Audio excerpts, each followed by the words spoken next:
전에 조사를 해보았습니다. 부부의 날 남편에게 아내에게 가장 받고 싶은 선물이 뭐냐 5가지가 대답했는데요. 5번째가 맛있는 음식을 대접받고 싶다. 남편에게 아내에게. 4번째가 건강식품, 여러 가지 보조 건강식품, 인삼, 산삼 뭐 이런 거를 원한다. 3번째가 동일 아이템, 똑같은 커플 티를 입고 싶어하고 커플룩 이렇게 똑같은 옷을 입고 싶어하는데요. 2번째가 여행을 함께 하기를 원한답니다. 물론 커플 티를 입고 여행을 함께 하면 더 좋겠죠. 첫 번째, 가장 원하는 게 뭔가? 아내에게 남편에게 사랑을 받고 싶어 한다. 사랑한다는 말을 듣고 싶어 한다는 거야. 그게 보약보다도 먼저고 여행보다도 먼저고 똑같은 룩킹이 똑같은 옷을 이렇게 입어서 보이는 것보다 사랑받고 싶다. 어쩌면 애정 결핍증에 있는지도 모르겠습니다. 여러분, 우리가 잘 아는 우리 한국 사람들 촌수 있지 않습니까? 부모와 자녀 간에는 1촌이에요. 형제 간에는 2촌이에요. 그렇죠? 부모의 형제들과 나와는 3촌 관계예요. 부모의 형제들이 낳은 자녀들과 나와의 관계는 4촌입니다. 뭐 그 이상 따지지 않겠습니다. 그런데 촌수가 없는 사이가 부부가 무촌이라고 그러지 않습니까? 이 부부의 무촌은 중요한 의미가 2가지 들어있는데, 촌수가 없을 만큼 가까울 수도 있고 순간 돌아서면 촌수 없이 멀어질 수 있는 관계가 부부라고 이렇게 이야기합니다. 자, 여러분의 가정 부부는 어떻습니까? 어떤 정말 너무너무 가까운 무촌에입니까? 아니면 언제 헤어져도 아무런 불편 없이 헤어질 수 있는 그런 누구 말 따나 마지 못해서 죽지 못해서 함께 살고 있는 것은 혹시 아닙니까? 지난주 우리 교회 어떤 장로님께서 제게 카톡 문자를 보내주셨습니다. 향기처 재배라, 아내를 향하여 절을 2번 올린다, 그런 뜻이죠. 세상에 가장 가까운 사람을 꼽는다면 부부다. 촌수로 따지더라도 형제가 2촌이고 부자가 1촌이면 부부는 무촌인 것만 봐도 그렇다. 모든 가족관계가 부부에서 비롯되었기 때문이다. 조선 중기 박일로의 시조에도 부부 있은 후에 부자 생겼으니, 형제 생겼으니 부부 곧 아니면 오륜이 가질 소냐, 그런 구절이 있습니다. 이처럼 소중한 부부가 서로 아껴주고 위해주면 금설상락 백년계략이라, 백년해락이라 이렇게 읽죠.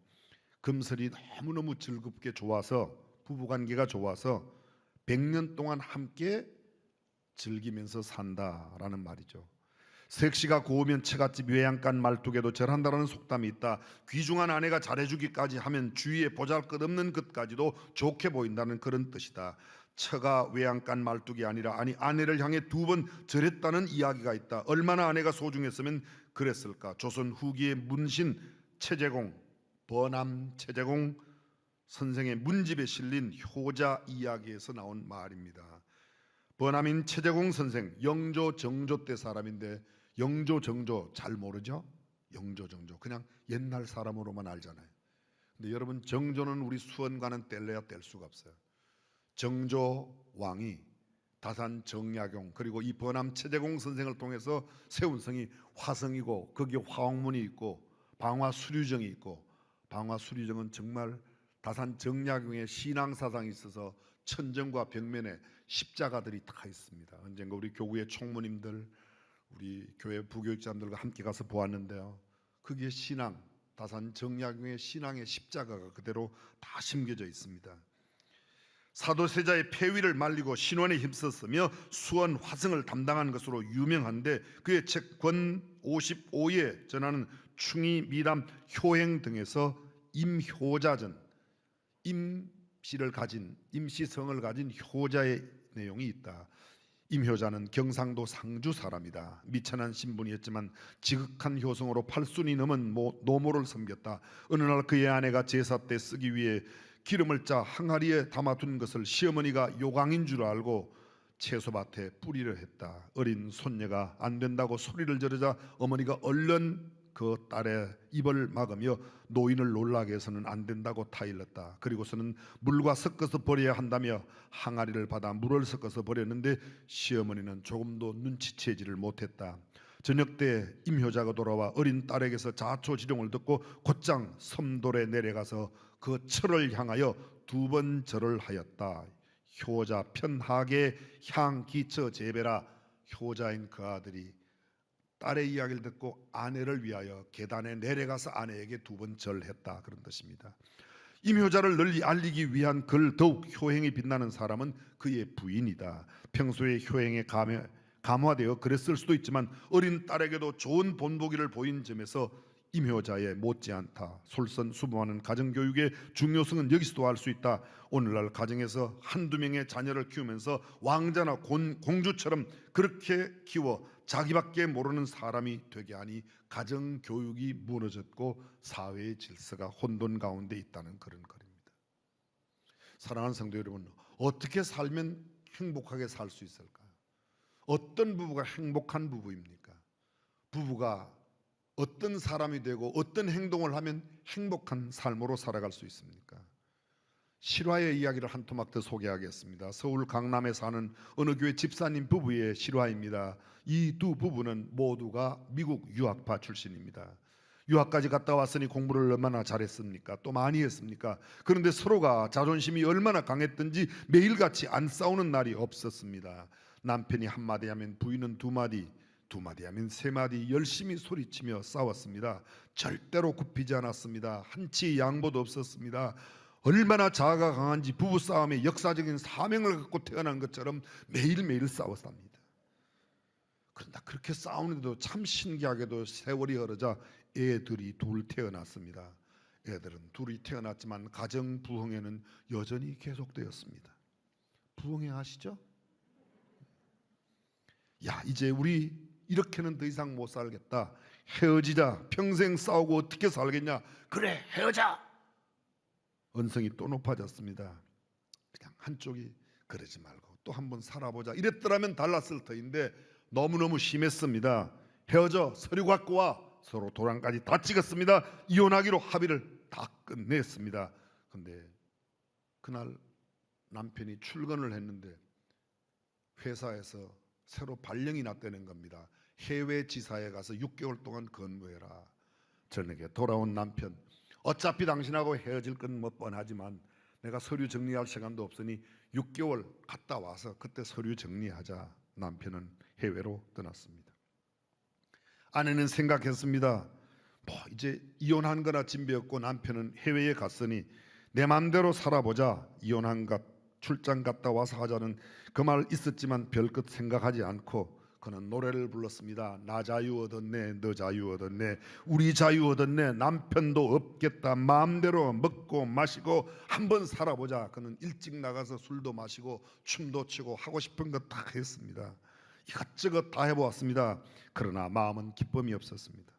점점 더 공허해 갑니다. 술에 취하고 들어와서 내가 무엇을 마시고 먹었는지를 애들 앞에 보여주어야 하는 그런 신세가 되었습니다. 속이 메석거려 견딜 수가 없습니다. 아무리 달래도 평안함은 없습니다. 속에 찬 것이 없는데 평안할 리가 없죠. 평안을 줄 수 있는 것이 안에 없는데 그때 그 친구를 지켜보던 이웃집 여자친구 하나가 찾아왔습니다. 근데 이 여자친구는 강남 모 교회에 열심히 신앙생활하는 집사님이었습니다. 야, 너 그러지 말고 나하고 한번 예배당에 가보자. 어쩌려고 그러냐. 너 아직도 나이도 젊고 애들도 키워야 되는데 그렇게 맨날 술만 마시고 춤추고 그러면 어떡하냐. 그래서 못 이기는 척하고 그 친구를 따라서 예배당에 갔습니다. 그런데 예수님께 걸렸습니다. 그만 그날 예수님을 구주와 주님으로 영접하고 말았습니다. 눈물이 쏟아지면서 회개가 터져 나옵니다. 은혜가 얼마나 크게 임하였는지 예수 그리스도를 구주와 주님으로 고백하면서 하나님 앞에 자신을 통곡하며 울어제낍니다. 하나님, 제가 잘못했어요. 그때 제가 참았어야 하는데 제가 잘못했다고. 그리고 남편 사랑하게 해달라고 열심히 기도했습니다. 점점 마음이 변화되고 영적인 싹이 잘 자라나서 세월이 많이 흘렀습니다. 6개월 다 되어 남편이 들어온다는 소식을 갖게 되었는데 예전과는 다른 모습으로 공항에 차를 가지고 남편을 모시러 나갔습니다. 근데 남편을 만나는데 옛날하고 전혀 이상한 분위기가 느껴집니다. 차를 타고 들어오는데 한마디도 하지 않습니다. 남편이 은근히 무언가 이상한 일이 생겼다고 생각하고 말을 먼저 건넸습니다. 너 많이 달라졌다. 부인이 달라지긴 뭘 달라져, 옛날이나 똑같지. 근데 한 가지는 내가 바뀌었어. 남편이 뭐냐고 물었더니 친구를 따라서 예배당에 가고 내가 예수님을 구주와 주님으로 영접했다고. 그 다음 이야기는 안 해도 다 아시죠? 참된 평안을 주고 참된 행복을 주는 것은 예수 그리스도가 우리 가정의 주인이 되고 그분이 주님이 되실 때에 가능한 줄로 믿습니다. 근데 문제는 그 예수 믿는 가정이라고 말하는 우리들의 가정이 그러면 그렇게 행복하냐는 거예요. 그렇지 않은 게 문제입니다. 예수님을 구주와 주님으로 모셨음에도 불구하고 우리의 가정이 행복하지 않다면 도대체 그 까닭은 무엇입니까? 둘 중에 하나일 거예요. 우리가 속고 있든지 아니면 우리가 아직 너무도 성숙하지 못한 그런 단계가 아닌지 모르겠습니다. 성경은 우리에게 이렇게 말합니다. 아내들이여 자기 남편에게 복종하기를 주께 하듯 하라. 예수님께 하듯 하라는 거죠. 남편들아 아내 사랑하기를 그리스도께서 교회를 사랑하시고 위하여 자신을 주심같이 하라. 설명이 필요 없습니다. 우리가 너무도 많이 들어왔고 너무도 잘 아는 구절입니다. 아내가 남편에게 복종하고 남편이 아내를 사랑하는 이 사랑과 복종과 사랑의 두 관계만 되면 행복한데 그렇지 않습니다. 자아가 죽지 않았기 때문이죠. 하나님께서 최초의 사람을 만드셨던 이야기가 창세기에 나타납니다. 창세기 2장에 보게 되면 천지 창조의 스토리를 여러분 아시죠? 빛을 만드시고 보시기에 좋았더라. 둘째 날 궁창을 만드시고 보시기에 좋았더라라는 말씀이 없어요. 그건 공중권세 잡은 자에게 내어준 영역입니다. 세 번째 날 바다와 육지를 나누시고 보시기에 좋았더라. 네 번째 날 해와 달과 별을 만드시고 보시기에 좋았더라. 그 다음 날 모든 씨 맺는 채소와 과일들을 만드셨습니다. 보시기에 좋았더라. 마지막 날 모든 동물들을 만드시고 마지막 아담을 만드셨습니다. 근데 그때 보시기에 좋았다라는 말씀을 하지 않습니다. 오히려 이렇게 말씀합니다. 아담 혼자 만들어졌을 때의 모습, 사람이 독차하는 것이 좋지 못하니 내가 이를 위하여 돕는 배필을 지으리라 하고 아담을 깊게 잠들게 하신 후 그 갈빗대를 취하여 하와를 만드시고 하와를 아담에게 불러오십니다. 그리고 아담과 하와가 함께 있는 그때 하나님께서 주례사를 하시죠. 이러므로 남자가 그 부모를 떠나 그 아내와 연합하여 둘이 한 몸을 이룰지로다. 아담과 하와가 벌거벗었으나 부끄러워 아니하더라. 그리고 마지막 말씀 나오는 게 뭐예요? 하나님의 창조하신 모든 것이 마침에 아담과 하와까지 창조된 모습 가운데 하나님 말씀하세요. 보시기에 심히 좋았더라. 유명한 신라권의 저자 밀턴은 이런 말을 합니다. 하나님이 보시기에 천지 창조 이후 하나님 보시기에 가장 처음으로 좋지 못한 것이 남자 혼자 사는 거랍니다. 가장 아름답게 보았던 것이 아담과 하와가 만들어진 이후의 모습이라고 그렇게 말합니다. 근데 여러분 이미 알고 계신 것처럼 하나님께서 그 하와를 지으실 때 이렇게 말합니다. 사람이 독차하는 것이 좋지 못하니 내가 이를 위하여 돕는 배필을. 하와를 만드신 목적이 뭐예요? 아내를 두신 목적이 뭐예요? 남편을 이야기해도 괜찮아요. 대답까지 뭐 그렇게 기죽을 필요는 없습니다. 뭐예요? 돕기 위해서. 근데 이 돕는다는 말이 옆에서 보조자로 돕는 게 아닙니다. 헬퍼가 아닙니다. 성경에 여러분 우리가 잘 아는 성경 말씀 10편에 보면 환난 날에 내게 부르짖어라 내가 너를 도우리라. 그럼 환난 당할 때 하나님께 기도하면 하나님 옆에서 조금 도와주시겠다는 말이 아닙니다. 동일한 히브리어 원어로 된 그 구절을 다른 데는 이렇게 번역했습니다. 환난 날에 내게 부르짖어라 내가 너를 구원하리라. 여기 돕는다는 말은 구원한다는 겁니다. 아내를 지으신 목적이 남편, 독차한 것이 좋지 못하게 혼자 살고 있는 남편을 구원하는 것이 하나님의 섭리예요. 아내에게 담아놓으신 막중한 사명입니다. 아멘. 이것이에요. 근데 우리가 이것을 잊고 있습니다. 대부분의 남편들이 아내 알기를 상당히 우습게 알죠. 가볍게 알죠. 그렇습니다. 이것이 돕는 배필입니다. 근데 돕는 배필로, 아내는 남편, 남편은 아내, 서로를 돕는 배필로 살아야 할 텐데 돕지 않습니다. 기대하며 살고 있습니다. 남편이 이렇게 해주기를 기대하고 아내가 이렇게 해주기를, 내가 들어오면 얼마나 수고 많으셨어요, 발 닦아 드릴게요, 이걸 기대해요. 남편들은요. 아내는 집안에서 뭘 기대해요? 오늘은 남편이 통닭이라도 한 마리 들고 들어오겠지, 화장품이라도 들고 들어오겠지, 기대하는 겁니다. 그래서 기대가 어그러지면 실망하는 겁니다. 실망이 지나치면 포기해버립니다. 그래서 배필 관계가 세 가지 단계가 있습니다. 기대하는 배필이 있고, 돕는 배필이 있고, 포기한 배필이 있습니다. 자, 지금 순간에 한번 생각해보세요. 나는 어떤 부류에 속하여 있는가?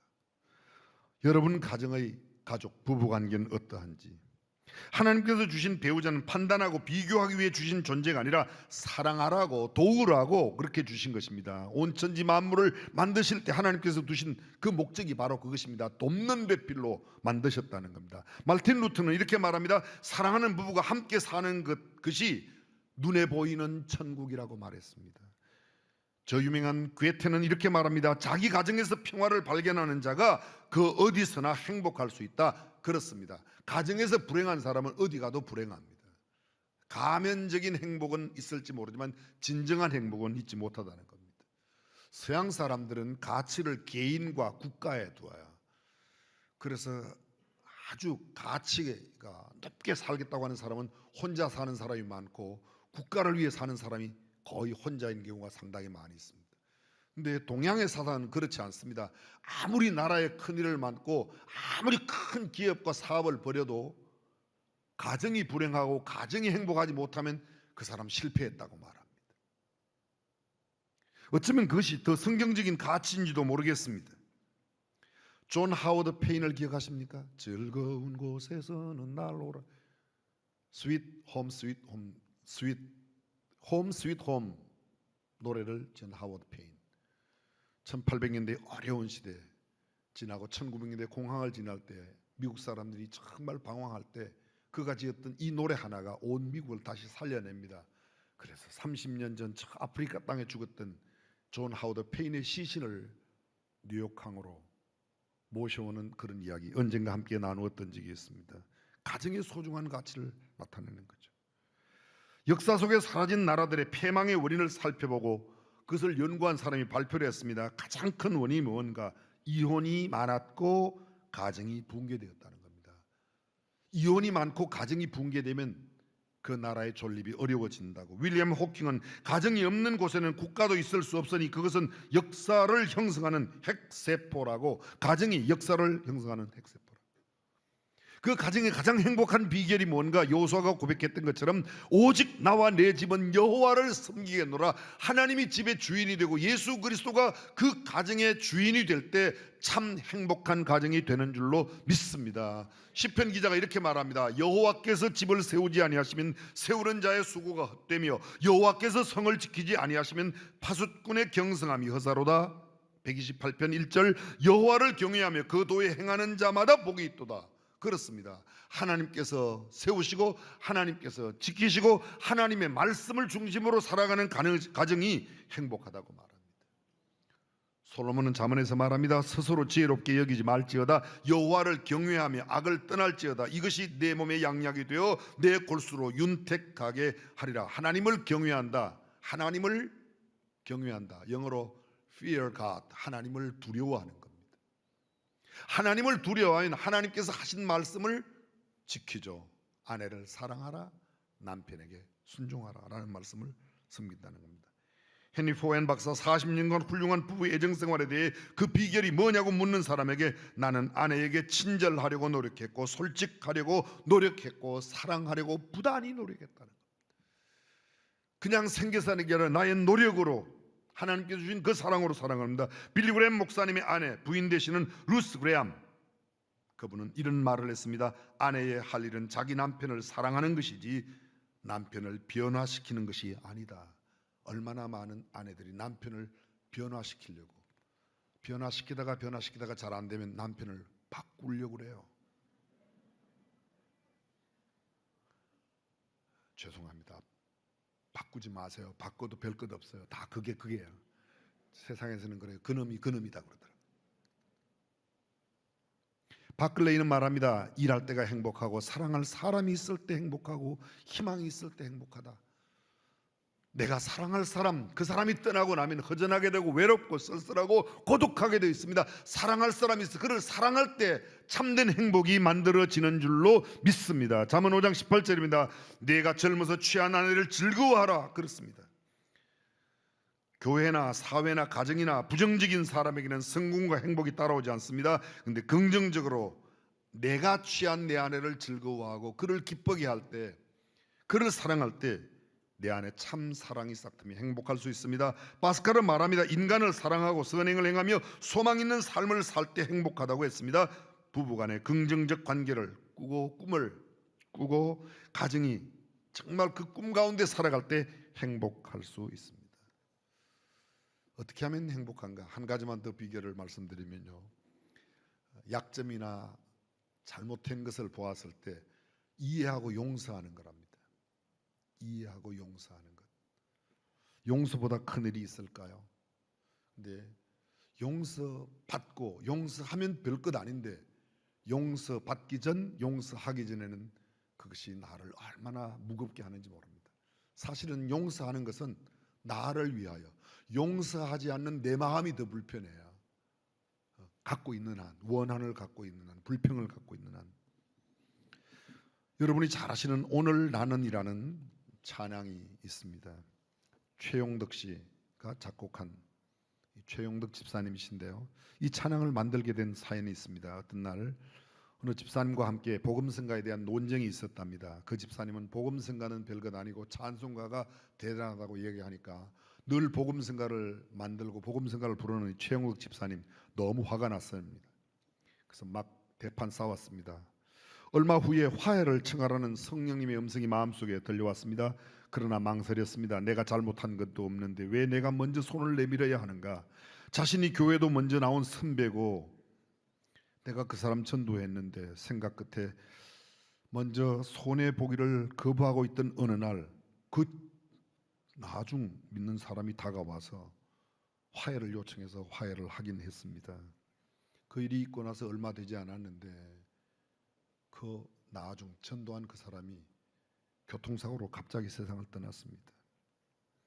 고인이 된 그 형제의 부인이 그 문상을 갔을 때 남편의 일기를 이 최용덕 집사님에게 보여주는 겁니다. 그 일기에는 이렇게 쓰여 있습니다. 자신이 가장 존경하는 분은 예수님이고 그 다음으로 자신을 전도한 최용덕 집사님을 존경한다고 쓰여 있는 거예요. 근데 내가 그렇게 나를 존경하는 사람에게 복음성가 그것 때문에 싸운 것으로 내가 먼저 손 내밀지 못했던 것, 너무 마음이 아파서 순간 내가 너무너무 잘못했구나 하는데 시상이 떠오르는 거예요. 얼른 적었습니다. 내가 먼저 손 내밀지 못하고 내가 먼저 용서하지 못하고 내가 먼저 웃음 주지 못하고 이렇게 머뭇거리고 있네. 그가 먼저 손 내밀기 원했고 그가 먼저 용서하길 원했고 그가 먼저 웃음 주길 원했네. 나는 어찌 된 사람인가? 오 간교한 나의 입술이여, 오 옹졸한 나의 마음이여, 왜 나의 입은 사랑을 말하면서 왜 나의 마음은 화해를 말하면서 왜 내가 먼저 져줄 수 없는가? 왜 내가 먼저 손해볼 수 없는가? 오늘 나는 주님 앞에서 몸둘 바 모르고 이렇게 흐느끼며 서 있네. 어찌할 수 없는 이 마음을 주님께 맡긴 채로 조용히 눈을 감고 기도하며 들어보실까요? 내가 먼저 섬겨주지 못하고 내가 먼저 이해하지 못하고 내가 먼저 높여주지 못하고 이렇게 고집부리고 있네. 그가 먼저 섬겨주길 원했고 그가 먼저 이해하길 원했고 그가 먼저 높여주길 원했네. 나는 어찌 된 사람인가?